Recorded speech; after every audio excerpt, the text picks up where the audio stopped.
Hi friends, ಆಸೆನಳಿನ ಸಂಚಿಕೆಯಲ್ಲಿ ಏನಾಗುತ್ತೆ ಅಂತ ಪೂರ್ತಿಯಾಗಿ ನೋಡ್ಕೊಂಡು ಬರೋಣ ಬನ್ನಿ. ಮೊದಲಿಗೆ ರೋಹಿಣಿ ಮನೋಜನ ಒಂಟಿಯಾಗಿ ಬರಕ್ಕೆ ಹೇಳಿ ಹೋಟೆಲ್ ನಲ್ಲಿ ಕೂಡ ಹಾಕಿ ಲಾಕ್ ಮಾಡಿರ್ತಾಳೆ. ಇದನ್ನೆಲ್ಲ ಮನೋಜ ಶಾಂತಿಗೆ ಫೋನ್ ಮಾಡಿ ಹೇಳಿರ್ತಾನೆ. ಆಗ ಶಾಂತಿ, ಏನ್ರಿ ಇವನು ಯಾಕೆ ಈ ತರ ಮಾಡ್ತಿದ್ದಾನಂತ ನನ್ಗೊಂದು ಗೊತ್ತಾಗ್ತಿಲ್ಲ, ಇವನಿಂದ ನನ್ಗೆ ನೆಮ್ಮದಿನೇ ಹೋಗಿದೆ ಅಂತಾಳೆ ಶಾಂತಿ. ಆಗ ರಂಗನಾಥ್ ಅವರು, ಏನಾಯ್ತು ಶಾಂತಿ ಅಂತಾರೆ. ಇವನ್ಗೆ ಎಲ್ಲ ಹೋಗಿ ಬೇರೆಯವ್ರ ಹತ್ರ ಸಿಕ್ಕಾಕೊಳ್ಳೋದೇ ಇವ್ನ್ ಕೆಲಸ ಆಗೋಗಿದೆ ರೀ ಅಂತಾಳೆ ಶಾಂತಿ. ಮೊದಲು ಏನ್ ವಿಷಯ ಅಂತ ಹೇಳು ಶಾಂತಿ, ಯಾರು ಸಿಕ್ಕಾಕೊಂಡಿದ್ದಾರೆ ಅಂತ ರಂಗನಾಥ್ ಅವರು ಕೇಳುವಾಗ ಸೂರ್ಯ, ಸಿಕ್ಕಾಕೊಂಡಿದ್ದಾರೆ ಅಂತಂದ್ರೆ ಖಂಡಿತ ಅದು ಆ ಮನೋಜನೇ ಅಂತಾನೆ. ಅವನೇ ಏನೋ ಮಾಡ್ಬಾರ್ದು ಕೆಲಸ ಮಾಡಿದಾನೆ ಅಂತಾನೆ ಸೂರ್ಯ. ಮನೋಜನ್ ಬಗ್ಗೆ ಹೇಳ್ತಿದ್ಯಾ ಶಾಂತಿ ಅಂತ ರಂಗನಾಥ್ ಅವರು ಕೇಳುವಾಗ, ಹೌದು ರೀ ಅಂತಾಳೆ. ಅವನು ಏನ್ ಮಾಡ್ದ, ಎಲ್ಲಿಗೆ ಹೋಗಿ ಸಿಕ್ಕಾಕೊಂಡಿದ್ದಾನೆ ಅಂತ ರಂಗನಾಥ್ ಅವರು ಕೇಳುವಾಗ, ಈ ಮನೆ ನೆಮ್ಮದಿ ಕೆಡ್ಸಕ್ಕಂತ ಬಂದಿದ್ಲಲ್ಲ ಆ ಪಾರ್ಲರ್ನೋಳು, ಅವಳ ಹತ್ರನೇ ಅಂತಾಳೆ ಶಾಂತಿ. ಆಗ ರಂಗನಾಥ್ ಅವರು, ಏನ್ ಹೇಳ್ತಿದ್ಯಾ ಶಾಂತಿ, ರೋಹಿಣಿ ಏನ್ ಮಾಡಿದ್ಲು ಅಂತಾರೆ. ಅವಳು ಮನೋಜನ ಒಂದ್ ಕಡೆಗೆ ಒಂಟಿಯಾಗಿ ಬರಕ್ ಹೇಳಿದಾಳೆ ರೀ ಅಂತಾಳೆ. ಆಗ ರಂಗನಾಥ್ ಅವರು, ಎಲ್ಲಿ, ಯಾವ ಜಾಗ ಅಂತ ಕೇಳ್ತಾರೆ. ಯಾವ್ದೋ ಹೋಟೆಲ್ ಅಂತಾಳೆ ಶಾಂತಿ. ಇವನು ಅಲ್ಲೋಗಿದ್ದಾನ ಅಂತಾರೆ. ಆಗ ಶಾಂತಿ, ಹೌದು ರೀ, ಒಂಟಿಯಾಗಿ ಬಂದ್ರೆ ಡಿವೋರ್ಸ್ ಪೇಪರ್ಗೆ ಸೈನ್ ಮಾಡಿ ಕೊಡ್ತೀನಿ ಅಂತ ಹೇಳಿದಾಳೆ. ಅದನ್ನ ಇವನು ನಂಬಿ ಅಲ್ಲೋಗಿದ್ದಾನೆ ಅಂತಾಳೆ ಶಾಂತಿ. ಆಗ ರಂಗನಾಥ್ ಅವರು, ಅಲ್ಲ ಕಣೆ ಶಾಂತಿ, ಅವನ್ಗೆ ಬುದ್ಧಿ ಇದೆಯೋ ಇಲ್ವೋ, ಅವಳು ಕರೆದ್ರೆ ಇವನು ಹೋಗ್ಬಿಡ್ಬೇಕಾ ಅಂತಾರೆ. ಆಗ ಸೂರ್ಯ, ಅಪ್ಪ, ಚಿಕ್ಕ ಮಕ್ಳಿಗೆ ಚಾಕ್ಲೇಟ್ ನ ತೋರಿಸಿ ಬಾ ಅಂತ ಹೇಳಿ ಕರ್ಕೊಂಡು ಹೋಗೋ ತರ ಇವನಿಗೆ ಆಸೆ ತೋರಿಸಿ ಆ ಪಾರ್ಲರಮ್ಮ ಕರ್ಕೊಂಡು ಹೋಗಿದ್ದಾರೆ ಅಂತಾನೆ. ಆಗ ಮೀನಾ, ಖಂಡಿತ ಅವರು ಡಿವೋರ್ಸ್ ಪೇಪರ್ಗೆ ಸೈನ್ ಮಾಡೋದಕ್ಕೆ ಕರೆದಿರೋದಿಲ್ಲ, ಏನೋ ಪ್ಲಾನ್ ಮಾಡಿರ್ತಾಳೆ ಮಾವ ಅಂತಾಳೆ. ನೋಡ್ ಶಾಂತಿ, ಡಿವೋರ್ಸ್ ಕೊಡ್ತೀನಿ ಅಂತ ಹೇಳಿದ್ಲಾ, ಸೈನ್ ಮಾಡಿ ಕೊಟ್ಬಿಟ್ಲ ಅಂತ ಅಂತಾರೆ. ಆಗ ಶಾಂತಿ, ಅವಳು ಎಲ್ರಿ ಸೈನ್ ಆಗ್ತಾಳೆ, ಮನೋಜನ ಹತ್ರ ಡಿವೋರ್ಸ್ ಬೇಡ ಅಂತ ಹೇಳಿ ಸೈನ್ ಮಾಡು ಅಂತ ಹೇಳ್ತಿದ್ದಾಳಂತೆ. ಹಾಗಂತ ಶಾಂತಿ ಹೇಳುವಾಗ ಸೂರ್ಯ, ಓ, ಅದಕ್ಕೆ ಅವನನ್ನ ಒಂಟಿಯಾಗಿ ಹೋಟ್ಲಿಗೆ ಬರಕ್ ಹೇಳಿರೋದ, ಇವನು ಆಗಲ್ಲ ಅಂತ ಹೇಳಿ ಅಲ್ಲಿಂದ ಬರೋದು ತಾನೆ ಅಂತ ಹೇಳುವಾಗ ಶಾಂತಿ, ಅವನು ಸೈನ್ ಮಾಡ್ಕೊಟ್ಟಿಲ್ಲ ಅಂತ ಅಂದ್ರೆ ಫ್ಯಾನ್ಗೆ ನೇಣ್ ಹಾಕೊಂತೀನಿ ಅಂತ ಎದುರಿಸಿದಳಂತೆ ಅಂತಾಳೆ. ಅಲ್ಲ ಸಕ್ರೆ, ಅವರು ಕ್ರಿಮಿನಲ್ ಅಂತ ಇವನು ಗೊತ್ತು ತಾನೆ, ಕೂಗಿದ ತಕ್ಷಣ ಯಾರಾದ್ರೂ ಹೋಗ್ತಾರಾ ಅಂತಾನೆ ಸೂರ್ಯ. ಮನೋಜ ಭಯ ಪಟ್ಕೊಂಡು ನನ್ಗೆ ಫೋನ್ ಮಾಡ್ದಾರಿ, ನನ್ಗೆ ಏನ್ ಮಾಡ್ಬೇಕಂತಾನೆ ಗೊತ್ತಾಗ್ತಿಲ್ಲ ರೀ ಅಂತಾಳೆ ಶಾಂತಿ. ತಕ್ಷಣ ಅಲ್ಲಿಂದ ಹೊರಡ್ಬಾ ಅಂತ ಹೇಳೋತಾನೆ ಅಂತ ರಂಗನಾಥ್ ಅವರು ಹೇಳುವಾಗ, ರೂಮ್ ನಲ್ಲಿ ಕೂಡ ಹಾಕಿ ಬಾಗ್ಲನ್ನ ಲಾಕ್ ಮಾಡಿದಳಂತೆ. ಹೊರಗಡೆ ಹೋದ್ರೆ ಸತ್ತೋಗ್ತೀನಿ ಅಂತ ಎದುರಿಸ್ತಿದಳಂತೆ ಆ ಪಾರ್ಲರ್ ನೋಳು ಅಂತಾಳೆ ಶಾಂತಿ. ಹಾಗಾದ್ರೆ ಪಾರ್ಲರ್ ಅಮ್ಮ ಅವನನ್ನ ಸರಿಯಾಗಿನೇ ಲಾಕ್ ಮಾಡಿದ್ದಾರೆ ಅಂತಾನೆ ಸೂರ್ಯ. ಅವರು ನೇಣ್ ಹಾಕೊಳೋದಿಲ್ಲ ರೀ, ಬೇಕು ಅಂತ ಅವ್ರನ್ನ ಎದುರಿಸ್ತಿದ್ದಾಳೆ ಅಂತ ಮೀನಾ ಹೇಳುವಾಗ, ಅಲ್ಲ ಇವ್ನೆಂತಿಕ್ ಅಲ್ಲಿಗೆ ಹೋದ, ನಮ್ಗೆಲ್ಲ ಇಂತ ಕಡೆ ಹೋಗ್ತಿದೀನಿ ಅಂತ ಒಂದ್ ಮಾತನ್ನ ಹೇಳ್ಬಾರ್ದ, ಅವ್ನಿಗಿಷ್ಟ ಬಂದಂಗ ಅವನು ಹೋಗ್ಬಿಟ್ಟಿದ್ದಾನೆ ಅಂತಾರೆ. ಆಗ ಶಾಂತಿ, ಡಿವೋರ್ಸ್ ಸಿಕ್ಬಿಡುತ್ತೆ ಅಂತ ಹೋಗಿದ್ದಾನೆ ರೀ, ಈಗ ಇವನು ಡಿವೋರ್ಸ್ ಬೇಡ ಅಂತೇಳಿ ಎಲ್ಲಿ ಸೈನ್ ಮಾಡ್ಕೊಟ್ಬಿಡ್ತಾನೆ ಅಂತ ನನಗ್ ತುಂಬಾ ಭಯ ಆಗ್ತಿದೆ ರೀ ಅಂತಾಳೆ ಶಾಂತಿ. ಆಗ ಸೂರ್ಯ, ಭಯ ಪಡ್ಬೇಡ ಸಕ್ರೆ, ಸೈನ್ ಮಾಡಿಸ್ಕೊಳ್ತೇನೆ, ಆ ಪಾರ್ಲರ್ ಅಮ್ಮ ಅವನನ್ನ ಅಲ್ಲಿಂದ ಹೋಗಕ್ ಬಿಡಲ್ಲ ಅಂತಾನೆ. ಆಗ ರಂಗನಾಥ್ ಅವರು, ಯಾವ ಹೋಟೆಲ್ ಅಂತ ಏನಾದ್ರು ಹೇಳುದ್ನ ಅಂತ ಕೇಳುವಾಗ, ಆ ಹೋಟೆಲ್ ಹೆಸರು ನಾನು ಕಳಿಸ್ತೀನಿ ಅಂತ ಹೇಳಿದಾನೆ ರೀ, ಇರ್ರಿ ನೋಡ್ತೀನಿ ಅಂತ ಹೇಳಿ, ಹಾ ಇದೇ ರೀ ಅಂತ ಹೇಳಿ ಫೋನ್ ಕೊಡ್ತಾಳೆ. ಅಪ್ಪ, ಈ ಹೋಟೆಲ್ ಸ್ವಲ್ಪ ದೂರದಲ್ಲೇ ಇರೋದು ಅಂತಾನೆ ಸೂರ್ಯ. ಆಗ ಮೀನಾ, ಹೌದು ರೀ, ನಾನು ಮುಂಚೆ ಎಲ್ಲ ಈ ಹೋಟ್ಲಿಗೆ ಹೋಗಿ ಹೂ ಕೊಟ್ಟು ಬಂದಿದ್ದೀನಿ, ಆದ್ರೆ ಸ್ವಲ್ಪ ದೂರ ಜಾಸ್ತಿ ಅಂತ ಈಗ ಹೋಗೋದಿಲ್ಲ ಅಂತಾಳೆ ಮೀನಾ. ಆಗ ಶಾಂತಿ, ಈಗ ಹೂ ಕಟ್ಟ ಕಥೆನೆಲ್ಲ ಯಾರಾದ್ರೂ ಕೇಳಿದ್ರ, ನಾನ್ ನನ್ ಮಗುನ್ಗೆ ಏನಾಗುತ್ತಂತ ಭಯ ಪಟ್ಕೊಂಡಿದೀನಿ ಅಂತಾಳೆ. ಆಗ ಸೂರ್ಯ, ಸಕ್ರೆ, ಗೊತ್ತಿರೋ ಜಾಗ ಅಂತ ಹೇಳ್ತಿದ್ದಾಳೆ, ಅದ್ರಲ್ಲೇನೀಗ, ಅವಳನ್ನ ಯಾವಾಗ್ಲೂ ಬೈತಿರ್ಬೇಕಾ, ನಿನ್ ಮುದ್ದಿನ ಮಗ ಅವ್ರ ಹತ್ರ ಹೋಗಿ ಸಿಕ್ಕಾಕೊಂಡಿದ್ದಾನಲ್ಲ, ಅದೆಲ್ಲ ನಿಮ್ ಕಣ್ಣು ಕಾಣಿಸಲ್ವಾ ಸಕ್ರೆ ಅಂತಾನೆ ಸೂರ್ಯ. ಆಗ ರಂಗನಾಥ್ ಅವರು, ಬಿಡಪ್ಪ ಸೂರ್ಯ, ತಗೋ ಮನೋಜನ್ಗೆ ಫೋನ್ ಮಾಡು ಅಂತಾರೆ ರಂಗನಾಥ್ ಅವರು. ಫೋನ್ ಮಾಡಕ್ ಆಗಲ್ಲ ರೀ, ತುಂಬಾ ಕಷ್ಟ ಆಗುತ್ತೆ, ನನಗ್ ಫೋನ್ ಮಾಡಿ ಹೇಳ್ಬೇಕಾದಾಗ್ಲೇ ಅವಳಿಗೆ ಗೊತ್ತಿಲ್ದಂಗೆ ಫೋನ್ ಮಾಡಿದ್ದ, ಈಗ ನಾನ್ ಫೋನ್ ಮಾಡಿದ್ರೆ ಅವಳು ಗೊತ್ತಾಗ್ಬಿಡುತ್ತೆ ರೀ, ಆಗ ಅವಳು ಏನಾದ್ರೂ ಅನಾಹುತ ಮಾಡ್ಕೊಂಡ್ಬಿಟ್ರೆ ಅಂತ ಶಾಂತಿ ಹೇಳುವಾಗ ರಂಗನಾಥ್ ಅವರು, ಮನೋಜನ ಅರೆಸ್ಟ್ ಮಾಡಿ ಒಳಗಾಗ್ತಾರೆ ಅಂತಾರೆ. ಆಗ ಶಾಂತಿ, ಏನ್ರಿ ನೀವು ಸುಮ್ನೆ ಇರ್ರಿ ಅಂತಾಳೆ. ಅಲ್ಲ, ಅವನು ನಮ್ಮನ್ನು ಒಂದ್ ಮಾತು ಕೇಳ್ದೆ, ಲಾಯರ್ನು ಕೇಳ್ದೆ ಅವಳನ್ನ ನೋಡಕ್ ಹೋದ, ಎಲ್ಲಾನು ಅವ್ನಿಗೆ ಇಷ್ಟ ಬಂದಂಗ್ ಮಾಡ್ತಾನೆ ಅಂತಾರೆ ರಂಗನಾಥ್ ಅವರು. ಆಗ ಶಾಂತಿ, ಅವಳೇ ರೀ, ಡಿವೋರ್ಸ್ ಕೊಡೋದಿಕ್ಕೆ ಒಪ್ಕೊಂಡಿದೀನಿ, ಒಬ್ನೇ ಬಾ ಅಂತ ಹೇಳಿ ಬರಕ್ ಹೇಳಿದಾಳೆ, ಅದಕ್ಕೆ ಈಗ ಏನ್ ಮಾಡಕ್ಕಾಗುತ್ತೆ ರೀ ಅಂತಾಳೆ ಶಾಂತಿ. ಅಲ್ಲ ಸಕ್ರೆ, ನಿಮ್ಮ ಹತ್ರ ಆದ್ರೂ ಹೇಳಿ ಹೋಗ್ಬೋದಿತ್ತಲ್ವಾ, ನಿಮ್ ಮುದ್ದಿನ ಮಗ ನಿಮಗ್ ಗೊತ್ತಿಲ್ದೇನೆ ಏನು ಮಾಡಲ್ಲ ಅಂತ ಹೇಳ್ತಿರ್ತೀರಾ ಅಂತಾನೆ ಸೂರ್ಯ. ಆಗ ಶಾಂತಿ, ಈಗ ಇದನ್ನೆಲ್ಲ ಮಾತಾಡೋ ಸಮಯ ಅಲ್ಲ ಕಣೋ ಸೂರ್ಯ, ಮನೋಜನ ಹೇಗಾದ್ರೂ ಮಾಡಿ ಅಲ್ಲಿಂದ ಕರ್ಕೊಂಡ್ ಬರ್ಬೇಕು ಅಂತಾಳೆ ಶಾಂತಿ. ರೋಹಿಣಿ ಎಂತಿಕ್ ಹೀಗೆಲ್ಲ ಮಾಡ್ತಿದ್ದಾಳೆ ಅಂತ ರಂಗನಾಥ್ ಅವ್ರು ಕೇಳುವಾಗ ಸೂರ್ಯ, ಅಪ್ಪ, ಅವರು ಬೇಕು ಅಂತ ಇದನ್ನೆಲ್ಲ ಮಾಡ್ತಿರೋದು, ಅವರು ಡಿವೋರ್ಸ್ ಕೊಡ್ಬಾರ್ದು ಅನ್ನೋದಕ್ಕೆ ಏನೇನ್ ಮಾಡ್ಬೇಕೋ ಅದನ್ನೆಲ್ಲ ಮಾಡ್ತಿದ್ದಾರೆ, ಈಗ ನೋಡಪ್ಪ ಅಲ್ಲೋಗಿ ಸಿಕ್ಕಾಕೊಂಡಿದ್ದಾನಲ್ಲ ಅವ್ರ ಹತ್ರ ಅಂತಾನೆ ಸೂರ್ಯ. ಆಗ ಶಾಂತಿ, ಅಯ್ಯಯ್ಯೋ, ಈಗ ಏನ್ ಮಾಡ್ಬೇಕಂತಾನೆ ಗೊತ್ತಾಗ್ತಿಲ್ಲ, ಅವಳು ನನ್ ಮಗುನ ಏನ್ ಮಾಡ್ಬಿಡ್ತಾಳೋ ಅಂತ ಭಯ ಆಗ್ತಿದೆ ರೀ ಅಂತಾಳೆ ಶಾಂತಿ. ನೀನು ಭಯ ಪಡ್ಬೇಡ ಶಾಂತಿ, ಮುಂದೆ ಏನ್ ಮಾಡೋಣ ಅಂತ ಯೋಚನೆ ಮಾಡೋಣ ಹಾಗಂತ ಹೇಳಿ ಎಲ್ರು ಯೋಚನೆ ಮಾಡ್ತಿರ್ತಾರೆ. ಈ ಕಡೆ ರೋಹಿಣಿ, ಮನೋಜ್ ನಿಮ್ಮ ಅಮ್ಮನ್ಗೆ ಫೋನ್ ಮಾಡಿ ಹೇಳ್ಬಿಟ್ರ ಅಂತ ಕೇಳ್ತಾಳೆ.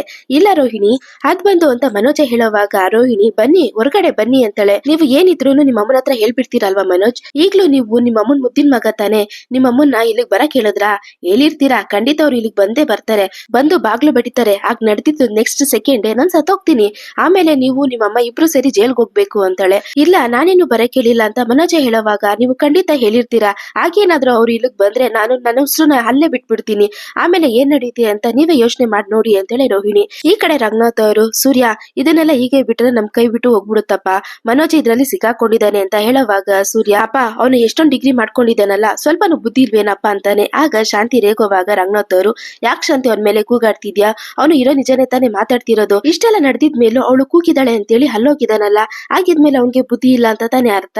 ಸರಿ, ಹಾಗೆ ಹೋದ ಅಂತ ಇಟ್ಕೋ, ನಮ್ಮ ಹತ್ರ ಹೇಳಿ ಹೋಗಿದಾನ. ನೋಡಪ್ಪ ಸೂರ್ಯ, ಮನೋಜನ ಹೇಗಾದ್ರೂ ಮಾಡಿ ಅಲ್ಲಿಂದ ಕರ್ಕೊಂಡ್ ಬರೋ ದಾರಿ ಇದೆಯಾ ಅಂತ ನೋಡಪ್ಪ ಅಂತಾರೆ. ಆಗ ಸೂರ್ಯ, ಹೋಗೋದೇನು ದೊಡ್ಡ ವಿಷಯ ಅಲ್ಲಪ್ಪ, ಅಲ್ಗೋದ್ರೆ ಆ ಪಾರ್ಲರಮ್ಮ ಬಾಗ್ಲು ತೆಗಿಬೇಕಲ್ವಾ, ನನ್ ವಾಯ್ಸ್ನ ಕೇಳಿ ಅವರು ಅವನನ್ನ ಏನ್ ಮಾಡ್ತಾರೋ ಏನೋ ಅಂತಾನೆ.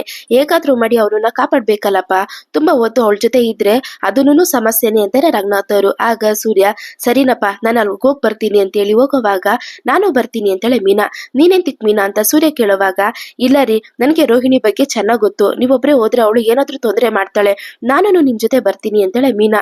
ಅದು ಸರಿನೇ ಮೀನಾ, ಆ ಪಾಲರಮ್ಮನ್ನ ನಂಬಕ್ಕಾಗಲ್ಲ, ಬೇರೆ ಏನಾದ್ರೂ ಪ್ಲಾನ್ ಮಾಡಿದ್ರು ಮಾಡ್ಬೋದು, ನೀನೊಬ್ಬ ಸರಿಯಾಗಿರುತ್ತೆ ಅಂತಾನೆ ಸೂರ್ಯ. ಅಪ್ಪ, ನಾನು ಹೋಗ್ ಬರ್ತೀನಿ ಅಂತ ಹೇಳಿ ಹೋಗುವಾಗ ಶಾಂತಿ ಫೋನ್ ರಿಂಗ್ ಆಗುತ್ತೆ.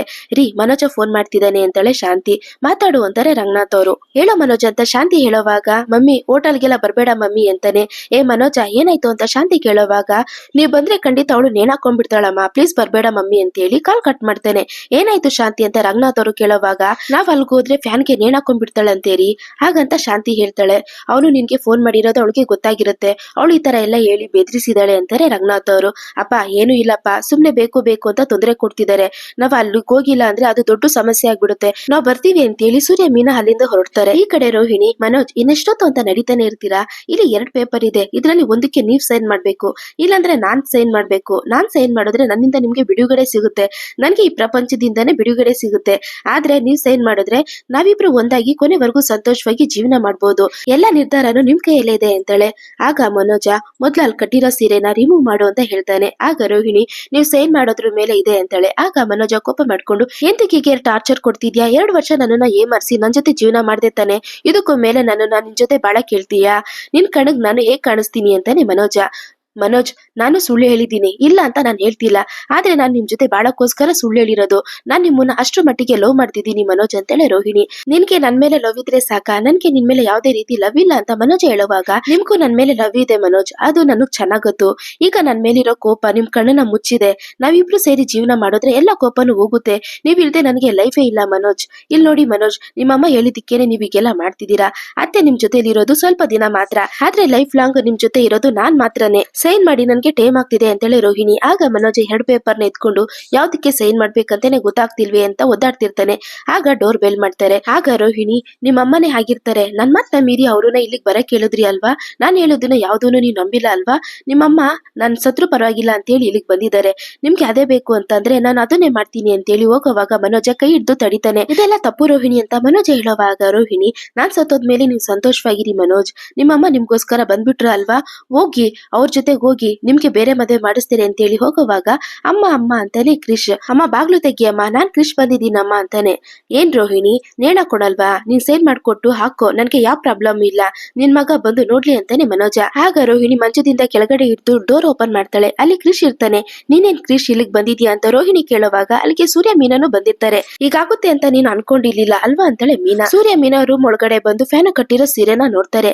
ಆಗ ಮನೋಜ, ಸರಿಯ ಸಮಯಕ್ಕೆ ಬಂದೆ ಕಣ ಅಪ್ಪಿ ಅಂತ ಹೇಳುವಾಗ ಸೂರ್ಯ ಕೋಪದಿಂದ, ಹೋಗೋ ಲೂಸು, ಎಲ್ಲಾದ್ರೂ ಹೋಗೋದು ಅವ್ರ ಕೈಲಿ ಸಿಕ್ಕಾಕೊಳ್ಳೋದು, ಇದೇ ನಿನ್ ಕೆಲ್ಸ ಆಗೋಯ್ತು, ಎಂತಕ್ಕೂ ಇಲ್ಲಿಗ್ ಬಂದೆ ಅಂತಾನೆ ಸೂರ್ಯ. ಆಗ ಮನೋಜ, ಇವಳು ಸೈನ್ ಮಾಡ್ಕೊಡ್ತೀನಿ ಅಂತೇಳಿ ಬರ ಕೇಳಿದ್ಲು ಅಂತಾನೆ. ಆಗ ಸೂರ್ಯ, ಏನು ಮನೋಜ, 2 ವರ್ಷದಿಂದ ಸುಳ್ಳು ಹೇಳ್ಕೊಂಡೆ ತಲೆಗೆ ಹೂ ಮುಡ್ಸಿದ್ದಾರೆ, ಇವ್ರು ಹೇಳೋದನ್ನ ನಂಬ್ಕೊಂಡು ಇಲ್ಲಿಗ್ ಬಂದ್ ನಿಂತಿದ್ಯಲ್ಲ, ನಿನ್ನಂತವ್ರನ್ನೆಲ್ಲ ಏನೋ ಮಾಡೋದು ಅಂತಾನೆ ಸೂರ್ಯ. ಒಳ್ಳೆ ಕೆಲ್ಸ ಕಣೋ ಅಪ್ಪಿ, ನೀನ್ ಬಂದಿಲ್ಲ ಅಂದಿದ್ರೆ ಅವಳು ನೇಣಾಕೊಂಡ್ ಬಿಡ್ತಿದ್ಲು ಅಂತ ಮನೋಜ ಹೇಳುವಾಗ, ಇವರೆಲ್ಲ ಎಸಿ ಹಾಕೊಂಡು ಚೆನ್ನಾಗ್ ನಿದ್ರೆ ಮಾಡೋ ಕೆಲಸ ಮಾಡ್ತಾರೆ, ನೇಣ್ ಹಾಕೊಳ್ಳೋ ಕೆಲ್ಸನೆಲ್ಲ ಮಾಡಲ್ಲ, ಅವರು ಸುಮ್ನೆ ನಿನ್ನನ್ನ ಭಯ ಪಡ್ಸೋಕೆ ಈ ತರ ಮಾಡಿದ್ದಾರೆ, ಎತ್ ಮಗುನ ಬಿಟ್ಟು ಹೇಗೋ ಸಾಯ್ತಾರೆ ಅಂತ ಸೂರ್ಯ ಕೇಳುವಾಗ ಮನೋಜ, ಹೌದಲ್ವಾ ಅಂತಾನೆ. ಇಲ್ ನೋಡ ಮನೋಜ, ಒಳ್ಳೆಯವಳೋ ಕೆಟ್ಟೋಳೋ, ಒಬ್ಬ ತಾಯಿಗೆ ತನ್ ಮಗು ಇರೋವಾಗ ಸಾಯ್ಬೇಕು ಅಂತ ಅನ್ಸೋದಿಲ್ಲ, ಇಂಥವ್ರೆಲ್ಲ ಬೇರೆಯವ್ರನ್ನ ಸಾಯಿಸ್ತಾರೆ, ನಿನ್ನ ಭಯ ಪಡ್ಕೊಂಡು ಫೋನ್ ಮಾಡೋದ್ಕಿಂತ ನೇಣಾಕೋ, ನಾನೆಲ್ಲ ನೋಡ್ಕೊಂತೀನಿ ಅಂತ ಹೇಳಿದಿದ್ರೆ ಅಂತ ಅನ್ಕೋ, ಪಾರ್ಲರ್ ಅಮ್ಮ ಹಾಗೆ ಆಫ್ ಆಗ್ತಿದ್ರು, ನಿನ್ಗೆ ಆ ರೀತಿಯಿಂದನು ಯೋಚನೆ ಮಾಡಕ್ ಬರಲ್ವೇನೋ ಅಂತಾನೆ ಸೂರ್ಯ. ಆಗ ಮೀನಾ, ಬೇರೆಯವ್ರನ್ನ ಏಮಾರ್ಸೋದನ್ನ ಇನ್ನ ನೀನು ನಿಲ್ಲಿಸ್ಲೇ ಇಲ್ವಲ್ಲ, ಅವ್ರನ್ನ ಬೆದರಿಸಿ ಸೇನ್ ಮಾಡು ಅಂತ ಹೇಳ್ತಿದ್ಯಲ್ಲ, ಅಸಹ್ಯ ಅಂತ ಅನಿಸ್ತಿಲ್ವಾ ನಿನ್ಗೆ,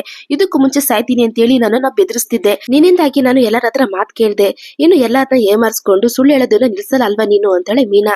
ಅದು ರಕ್ತದಲ್ಲೇ ಬೆರೆತೋಗಿದೆ ಮೀನಾ, ಸುಳ್ಳು ಹೇಳ್ಕೊಂಡು ಜೀವನ ಪ್ರಾರಂಭ ಮಾಡಿದ್ದಾರೆ, ಅವರು ಬದಲಾಗಲ್ಲ ಅಂತಾನೆ ಸೂರ್ಯ. ನೋಡು ರೋಹಿಣಿ, ಈ ಕೇಸಲ್ಲಿ ಸುಳ್ಳು ಹೇಳಿ ಗೆಲ್ಬಹುದು ಅಂತ ಕನ್ಸಲ್ಲೂ ಅನ್ಕೋಬೇಡ.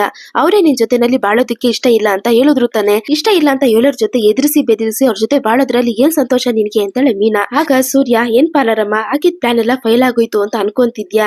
ನಿನ್ಗೆ ಕ್ರಿಮಿನಲ್ ಬುದ್ಧಿ ಇರ್ಬೋದು, ಆದ್ರೆ ನಮ್ಗೆ ನ್ಯಾಯವಾದ ಒಂದ್ ವಿಷಯನ ಹೇಗ್ ಮಾಡ್ಬೇಕು ಅನ್ನೋ ಬುದ್ಧಿ ಇದೆ, ಯಾವತ್ತಿದ್ರು ಅದೇನೆ ಗೆಲ್ಲೋದು. ನೀನ್ ಮಾಡಿರೋ ಪ್ಲಾನ್ ಎಲ್ಲ ತುಂಬಾ ಹಳೇದು, ಹೊಸದಾಗಿ ಏನಾದ್ರು ಇದ್ರೆ ಟ್ರೈ ಮಾಡು. ಮನೋಜ, ಇಷ್ಟ್ ಕಡಿಮೆ ಹೆಟ್ಗೆ ಯಾರಾದ್ರೂ ನೇಣ ಕುಂತಾರ? ಇದನ್ನ ಯೋಚನೆ ಮಾಡೋ ಬುದ್ಧಿನೂ ಇಲ್ವೇನೋ, ಬಾ ಅಂತೇಳಿ ಸೂರ್ಯ ಅಲ್ಲಿಂದ ಹೋಗ್ತಾನೆ. ಆಗ ಮೀನಾ, ಕೃಷಿ ಇದ್ದಾನೆ ಅಂತೇಳಿ ಸುಮ್ನೆ ಹೋಗ್ತಿದೀನಿ, ಇಲ್ಲ ಅಂದಿದ್ರೆ ನೀನ್ ಮಾಡಿರೋ ಕೆಲ್ಸಕ್ಕೆ ಕಪಾಳು ಕೊಡಿತಿದ್ದೆ, ಅವನನ್ನ ಹುಷಾರಾಗಿ ಮನೆ ಕರ್ಕೊಂಡೋಗು ಅಂತೇಳಿ ಅಲ್ಲಿಂದ ಹೋಗ್ತಾಳೆ. ಈ ಕಡೆ ರವಿ, ಇವ್ನ್ಗೆ ಎಷ್ಟ್ ಬುದ್ಧಿ ಹೇಳಿದ್ರು ಬದ್ಲಾಗಲ್ವಾ ಅಪ್ಪ, ಈ ತರ ಹೋಗಿ ಸಿಕ್ಕಾಕೊಂಡಿದ್ದಾನೆ ಅಂತ ಬೈತಿರ್ತಾನೆ. ಆಗ ರಂಗನಾಥ್ ಅವರು, ಇದನ್ನೆಲ್ಲ ಗೊತ್ತಿಲ್ದೆ ಮಾಡ್ತಿದ್ದಾನೋ ನನ್ಗೊಂದು ಗೊತ್ತಾಗ್ತಿಲ್ಲ ಅಂತಾರೆ. ಆಗ ಶಾಂತಿ, ರೀ ಅವನು ತುಂಬಾ ಅಮಾಯಕ ರೀ, ಯಾರ್ ಏನೇ ಹೇಳಿದ್ರು ನಂಬಿಡ್ತಾನೆ ಅಂತಾಳೆ. ಆಗ ರವಿ, ಅಮ್ಮ ನೀವ್ ಈ ತರ ಅವನನ್ನ ವಹಿಸ್ಕೊಂಡ್ ಬರ್ತಿರೋದ್ರಿಂದನೇ ಅವ್ನ್ ಈ ತರ ಅಲ್ಗೋಗಿ ಸಿಕ್ಕಾಕೊಂಡಿದ್ದಾನೆ ಅಂತಾನೆ ರವಿ. ರವಿ, ಅವನು ಮನೆಗೆ ಕ್ಷೇಮವಾಗಿ ಬಂದ್ರೆ ಅಷ್ಟೇ ಸಾಕು ಕಣೋ ಅಂತಾಳೆ ಶಾಂತಿ. ಆಗ ಅಲ್ಲಿಗೆ ಸೂರ್ಯ ಮೀನಾ ಬರ್ತಾರೆ. ಮನೋಜ ಎಲ್ಲಿ ಅಂತ ರಂಗನಾಥ್ ಅವರು ಕೇಳುವಾಗ, ಮನೋಜ ಅಲ್ಲಿ ಯಾಕೋ ನಿಂತಿದ್ಯಾ, ಬಾರೋ ಅಂತಾನೆ ಸೂರ್ಯ. ಆಗ ರವಿ, ಮನೋಜ ನಿಂತ್ಕೊಳ್ಳೋ, ಮೊದ್ಲು ಬಾಗ್ಲತ್ರ ಇರೋ ಆ ಬೋರ್ಡ್ ನ ತೆಗ್ದು ಆಚೆ ಬಿಸಾಕೋ, ದೊಡ್ಡದಾಗಿ ಓದಿದೀನಿ ಅಂತ ದೊಡ್ಡ ದೊಡ್ಡ ಮಾತೆಲ್ಲ ಆಡ್ತಿರ್ತೀಯ, ಸ್ವಲ್ಪನಾದ್ರೂ ಬುದ್ಧಿ ಇಲ್ವೇನೋ ಅಂತ ರವಿ ಬೈತಿರ್ತಾನೆ. ಆಗ ಶಾಂತಿ, ಯಾಕೋ ಹೀಗ್ ಮಾಡ್ದೆ ಅಂತೇಳಿ ಮನೋಜನ್ಗೆ ಹೊಡಿತಿರ್ತಾಳೆ. ಆಗ ರಂಗನಾಥ್ ಅವರು, ಶಾಂತಿ ಸಾಕು ನಿಲ್ಸು ಅಂತಾರೆ. ಅವಳು ಫೋನ್ ಮಾಡಿದ್ರೆ ನನ್ನ ಹತ್ರ ಹೇಳ್ಬೇಕು ತಾನೆ, ನೀನ್ ಯಾರ ಹತ್ರನು ಹೇಳ್ದೆ ನಿನ್ ಪಾಡಿಗೆ ನೀನು ಹೋಗಿದ್ಯಾ, ನನ್ನನ್ನ ಮೀರಿ ಹೋಗೋದಿಕ್ಕೆ ಆರಂಭಿಸಿದ್ಯಾ ಅಲ್ವಾ ಅಂತಾಳೆ ಶಾಂತಿ. ಆಗ ಮನೋಜ, ಇಲ್ಲ ಮಮ್ಮಿ, ಯಾರಿಗೂನು ಹೇಳ್ದಿರಾ ಬಂದ್ರೆ ಡಿವೋರ್ಸ್ ಪೇಪರ್ಗೆ ಸೇನ್ ಮಾಡಿ ಕೊಡ್ತೀನಿ ಅಂತ ಹೇಳಿದ್ಲು, ಅದಕ್ಕೋಸ್ಕರ ಒಬ್ನೇ ಹೋದೆ ಮಮ್ಮಿ, ಅವಳು ಹೇಳುದನ್ನ ನಂಬ್ಕೊಂಡ್ಬಿಟ್ಟೆ ಮಮ್ಮಿ ಅಂತ ಮನೋಜ ಹೇಳೋವಾಗ, ಅಯ್ಯೋ ಮನೋಜ, ಅವಳನ್ನ ನಂಬಿದ್ದಾನೆ ನಿನ್ ಜೀವನನೇ ನಾಶ ಆಗೋಯ್ತು, ಇಷ್ಟೆಲ್ಲ ಆದ್ರೂ ನಿನ್ಗೆ ಬುದ್ಧಿನೇ ಬಂದಿಲ್ವೇನೋ, ಇನ್ನೆಷ್ಟಲ್ಲ ಅಂತ ಅವಳನ್ನ ನಂಬಿ ಏಮಾರ್ತಿರ್ತೀಯ, ನಿನ್ಗೆ ಸ್ವಲ್ಪನಾದ್ರೂ ಬುದ್ಧಿ ಇಲ್ವಾ ಅಂತ ಶಾಂತಿ ಬೈಯೋವಾಗ, ಇದನ್ನೇ ಸಕ್ರೆ ನಾನು ತುಂಬಾ ದಿನದಿಂದ ಹೇಳ್ತಿರೋದು, ಇವನು ಓದಿರೋ ಮುಟ್ಟಾಳ ಅಂತಾನೆ ಸೂರ್ಯ. ಯಾರೋ ನಿನ್ಗೆ ಹೇಳ್ದಿರಾ ಕೇಳ್ದಿರಾ ಅಲ್ಗೋಗು ಅಂತ ಹೇಳಿದ್ದು, ಅವಳು ಡಿವೋರ್ಸ್ ಪೇಪರ್ಗೆ ಸೇನ್ ಮಾಡಿ ಕೊಡ್ತೀನಿ ಅಂದ ತಕ್ಷಣ ನೀನು ಅಲ್ಲಿಗೆ ಹೋಗ್ಬಿಟ್ಟೆ, ಅವಳು ಇದುವರೆಗೂ ಹೇಳಿದ್ದನ್ನ ಮಾಡಿದಳ, ಅವಳು ಯಾವತ್ತಾದ್ರೂ ಸತ್ಯನ ಮಾತಾಡಿದಳ ಅಂತ ರಂಗನಾಥ್ ಅವರು ಕೇಳುವಾಗ, ಆದ್ರೆ ಒಂದಪ್ಪ, ಅವ್ರು ಇವನನ್ನ ಹೇಗೆ ಏಮರ್ಸ್ಬೇಕಂತ ಚೆನ್ನಾಗಿ ತಿಳ್ಕೊಂಡಿದ್ದಾರೆ ಅಂತಾನೆ ರವಿ. ಆಗ ಸೂರ್ಯ, ಅದು ಸತ್ಯನೇ ಕಣೋ ರವಿ, ಅದಕ್ಕೆ ಆ ಪಾರ್ಲರಮ್ಮ ಇವನನ್ನ ಬಿಡದೆ ಕಾಡ್ತಿರೋದು, ಮತ್ತೆ ಮುರ್ಕುಂತರ ಹೋಗಿ ಸಿಕ್ಕಾಕೊಂತಾನೆ ಅಂತ ಸೂರ್ಯ ಹೇಳೋವಾಗ ಮನೋಜ ಗುರಾಯಿಸ್ತಿರ್ತಾನೆ. ಏನೋ ಮನೋಜ ಆಗ್ ನೋಡ್ತಿದ್ಯಾ, ಸ್ವಲ್ಪ ಹೊತ್ತು ಬಿಟ್ಟಿದ್ರೆ ನೀನು ಪಾರ್ಲರಮ್ಮನ್ಗೆ ಸೇನ್ ಮಾಡ್ಕೊಟ್ಟು ಅವ್ರಿಗೆ ಶರಣಾಗ್ತಿದೆ ಅಂತಾನೆ ಸೂರ್ಯ ಏಕಪ್ಪ ಇವನನ್ನ ಅಲ್ಲಿಂದ ಕರ್ಕೊಂಡ್ ಬಂದೆ ಅಂತ ರಂಗನಾಥ್ ಅವರು ಕೇಳೋವಾಗ, ಅಪ್ಪ ನಾವು ನೇರವಾಗಿ ಹೋಗಿ ಬಾಗ್ಲು ತಟ್ಟಿದಿದ್ರೆ ಖಂಡಿತ ಅವರು ನಮ್ಮ ಹತ್ರನು ಬಾಗ್ಲು ತೆಗಿಯಲ್ಲ ಅಂತಾನೆ ಹೇಳ್ತಿದ್ರು ಅಂತಾನೆ ಸೂರ್ಯ. ಹಾಗಿದ್ಮೇಲೆ ಇವನನ್ನ ಹೇಗೋ ಸೂರ್ಯ ಕರ್ಕೊಂಡ್ ಬಂದ್ರಿ ಅಂತ ರವಿ ಕೇಳ್ತಾನೆ. ಎಲ್ಲ ಮೀನಾ ಕೊಟ್ಟಿರೋ ಐಡಿಯಾದಿಂದ ಅಂತಾನೆ ಸೂರ್ಯ. ಹೌದು ಮಾವ, ಯೋಚನೆ ಮಾಡಿ ನೋಡ್ದೆ, ರೋಹಿಣಿಗೆ ಈಗ ಎಲ್ಲಾನು ಕೃಷಿ, ಅದರಿಂದ ಅವರು ತಪ್ಪಾದ ನಿರ್ಧಾರನ ತಗೊಳಲ್ಲ, ಅದಕ್ಕೆ ಸ್ಕೂಲ್ ಹತ್ರ ಹೋಗಿ ಕೃಷ್ಣ ಕರ್ಕೊಂಡ್ ಬರೋಣ ಅಂತ ಇವ್ರ ಹತ್ರ ಹೇಳ್ದೆ ಅಂತಾಳೆ ಮೀನಾ. ನನಗೆ ಅದು ಒಳ್ಳೆ ಐಡಿಯಾ ಅಂತ ಅನಿಸ್ತಪ್ಪ, ಆದ್ರಿಂದ ನಾವು ನೇರವಾಗಿ ಸ್ಕೂಲ್ ಹತ್ರ ಹೋಗಿ ಕೃಷ್ಣ ಕರ್ಕೊಂಡ್ ಬಂದ್ವಿ ಅಂತೇಳಿ ಅಲ್ಲಿ ನಡೆದಿರೋದನ್ನೆಲ್ಲಾನು ಹೇಳ್ತಾನೆ ಸೂರ್ಯ. ಮಾವ, ಕೃಷ್ ಬಂದು ಅಮ್ಮ ಅಂತ ಕೂಗಿದ ತಕ್ಷಣ ರೋಹಿಣಿ ಬಂದು ಬಾಗ್ಲು ತೆಗೆದ್ರು, ಯಾಕಂದ್ರೆ ಕೃಷ್ ಮುಂದೆ ಸಹಾಯ ಕೆಲಸ ಮಾಡೋದಿಲ್ಲ ಅಲ್ವಾ ಮಾವ ಅಂತಾಳೆ ಮೀನಾ. ಆಗ ರಂಗನಾಥ್ ಅವರು, ನೀನ್ ತುಂಬಾ ಬುದ್ಧಿಶಾಲಿಯಿಂದ ಯೋಚನೆ ಮಾಡಿದ್ಯಮ್ಮ ಅಂತಾರೆ. ಸೂಪರ್ ಅದಕ್ಕೆ ಅಂತಾನೆ ರವಿ. ಆಗ ಶಾಂತಿ, ಅವಳ ಮಗುನ ಕರ್ಕೊಂಡು ಹೋಗೋ ಬದಲು ಬಾಗ್ಲನ್ನ ಹೊಡೆದು ಒಳಗಡೆ ಹೋಗಿ ಅವಳಿಗೆ 4 ಬಾರಿಸಬಹುದಿತ್ತು ತಾನೆ, ಬೇರೆದಕ್ಕೆ ಎಲ್ಲ ಕೈ ಮಾಡ್ತೀಯಾ ಅಂತಾಳೆ ಶಾಂತಿ. ಆಗ ಮೀನಾ, ಅತ್ತೆ ಅವರು ಬೇಡದಿರೋದಕ್ಕೆ ಎಲ್ಲ ಗಲಾಟೆ ಅಂತ ಹೋಗಲ್ಲ ಅತ್ತೆ, ಯಾವ ವಿಷಯನ ಹೇಗ್ ಬಗೆಹರಿಸ್ಬೇಕಂತ ಅವ್ರಿಗೆ ಚೆನ್ನಾಗ್ ಗೊತ್ತು, ಬೇರೆಯವ್ರ ತರ ಯೋಚನೆ ಮಾಡದೆ ಯಾವ ಕೆಲ್ಸನೂ ಮಾಡಲ್ಲ ಅಂತಾಳೆ ಮೀನಾ. ಆಗ ರಂಗನಾಥ್ ಅವರು, ಶಾಂತಿ ರೋಹಿಣಿನ ಹೆಂಡತಿ ಕೊಡಿಬೇಕು, ಅವಳೇನಾದ್ರೂ ಮನೆಗ್ ಬಂದು ಏನಾದ್ರೂ ಕರ್ಕೊಂಡ್ ಹೋಗಿದ್ದಾಳ, ಇವನು ಸ್ವಲ್ಪನೂ ಯೋಚನೆ ಮಾಡದೆ ಹಿಂದೂ ಮುಂದೆ ನೋಡದೆ ನಾಯಿ ಮರಿತಾರ ಅವಳು ಹಿಂದೆನೆ ಹೋಗಿದ್ದಾನೆ. ಏನೋ ಮನೋಜ, ನೀನು ಬದ್ಲಾಗಲ್ವಾ, ಒಬ್ಬ ವ್ಯಕ್ತಿಗೆ ಒಂದ್ಸಲ ಹೇಳಿದ್ರೆ ಸಾಕು ಅವ್ರು ಅರ್ಥ ಮಾಡ್ಕೊಂತಾರೆ ಅಂತಾರೆ ರಂಗನಾಥ್ ಅವರು. ಆಗ ಸೂರ್ಯ, ಕರೆಕ್ಟ್ ಅಪ್ಪ, ಆದ್ರೆ ಇವನು ಕಾಡಲ್ಲಿರೋ ಕಾಡೆಮೆ ತರ ಎಷ್ಟು ಸಲ ಹೇಳಿದ್ರು ಬದ್ಲಾಗೋದೇ ಇಲ್ಲ ಅಂತಾನೆ ಸೂರ್ಯ. ಆಗ ಶಾಂತಿ, ಈ ಮನೆಯಲ್ಲಿ ಕೆಟ್ಟದೇ ನಡೀತಿದೆ, ನಾನ್ ಹೇಳಿದ್ರೆ ಯಾರು ನನ್ ಮಾತನ್ನ ಕೇಳ್ತಿಲ್ಲ, ಈ ಮನೆಯಲ್ಲಿ ಕೆಟ್ಟದ್ ನಡೆಯೋದಿಕ್ಕೆಲ್ಲ ಕಾರಣನೇ ಇವಳು, ಆ ಸ್ವಾಮಿ ಅಮ್ಮನೆ ಹೇಳಿದ್ರಲ್ಲ, ಇವಳು ಇಲ್ಲಿ ಇರೋವರೆಗೂ ಯಾರಿಗೂ ಒಳ್ಳೇದಾಗಲ್ಲ ಅಂತ, ಇವಳಿಂದಾಗಿನೇ ಈ ತರ ನಡೀತಿರೋದು ಅಂತಾಳೆ ಶಾಂತಿ. ಆಗ ರವಿ, ಅಮ್ಮ ಇವ್ರು ಲೂಸ್ ತರ ಅಲ್ಲೋಗಿ ಸಿಕ್ಕಾಕೊಂಡಿರೋದಕ್ಕೆ ಅದ್ಕೆನ ಹೊಣೆ ಮಾಡ್ತಿದ್ದೀರಾ ಅಂತಾನೆ. ಆಗ ಸೂರ್ಯ, ಅದೆಲ್ಲ ಏನು ಇಲ್ಲ ಕಣೋ ರವಿ, ಅವ್ನ್ ಮಾಡಿರೋ ತಪ್ಪನೆಲ್ಲ ಮೀನಿನ ಕಡೆ ಹಾಕೋದಿಕ್ಕೆ ನೋಡ್ತಿದ್ದಾರೆ ಅಂತಾನೆ. ನಾನು ಯಾರ್ ಕಡೆನೂ ತಿರ್ಗಿಸ್ತಿಲ್ಲ, ಈಗ ನನ್ ಮಗ ಯಾವ್ದೇ ತೊಂದರೆ ಇಲ್ಲದೆ ಬಂದ್ಬಿಟ್ಟ, ಇಲ್ಲ ಅಂದಿದ್ರೆ ಏನಾಗ್ತಿತ್ತು ಅಂತಾಳೆ ಶಾಂತಿ. ಆಗ ರಂಗನಾಥ್ ಅವರು, ಅದೇ ಈಗ ಬಂದ್ಬಿಟ್ನಲ್ಲ, ಎಲ್ಲಾರ ಮನೆಯಲ್ಲೂ ಒಂದಲ್ಲ ಒಂದ್ ಸಮಸ್ಯೆ ಅಂತ ಇರುತ್ತೆ ಶಾಂತಿ, ಈ ತರದೆಲ್ಲ ಆಗೋದಿಕ್ಕೆ ನಮ್ ತರ ಮನುಷ್ಯರೇ ಕಾರಣ, ನೀನು ಹೇಳ್ತಿರೋ ಹಾಗೆ ಸಮಯ ಕಾಲ ಅಂತೆಲ್ಲ ಏನು ಇಲ್ಲ ಅಂತಾರೆ ರಂಗನಾಥ್ ಅವರು. ಆಗ ಶಾಂತಿ ಕೋಪ ಮಾಡ್ಕೊಂಡು, ನಾನು ಇಷ್ಟೆಲ್ಲ ಹೇಳಿದ್ರು ಯಾರು ನಂಬೋದಿಲ್ಲ ಅಂತಿದ್ದೀರಾ, ನನ್ಗೆ ಆ ಅಮ್ಮ ಹೇಳಿರೋ ಹಾಗೆ ನಡೆದ್ಬಿಡುತ್ತೆ ಅಂತ ಭಯ ಆಗ್ತಿದೆ, ಅದ್ರಿಂದಾಗಿನೇ ರೀ ಹೇಳ್ತಿದ್ದೀನಿ, ಆ ಅಮ್ಮ ಹೇಳಿರೋ ಹಾಗೆ ಹಾಗೆ ಇವಳು ಅವ್ರ ಅಮ್ಮನ ಮನೆಗೆ ಹೋಗ್ಲಿ ಅಂತಾಳೆ ಶಾಂತಿ. ಇಲ್ಲಿಗೆ ಈ ಒಂದು ಸಂಚಿಕೆ ಮುಗಿಯುತ್ತೆ. ಈ ಸಂಚಿಕೆ ಇಷ್ಟ ಆಗಿದೆ ಪ್ಲೀಸ್ ಲೈಕ್ ಮಾಡಿ, ಶೇರ್ ಮಾಡಿ, ಕಮೆಂಟ್ ಮಾಡಿ, ಸಬ್ಸ್ಕ್ರೈಬ್ ಮಾಡ್ಕೊಳ್ಳಿ. ಮುಂದಿನ ಸಂಚಿಕೆಯಲ್ಲಿ ಭೇಟಿಯಾಗೋಣ. Thank you.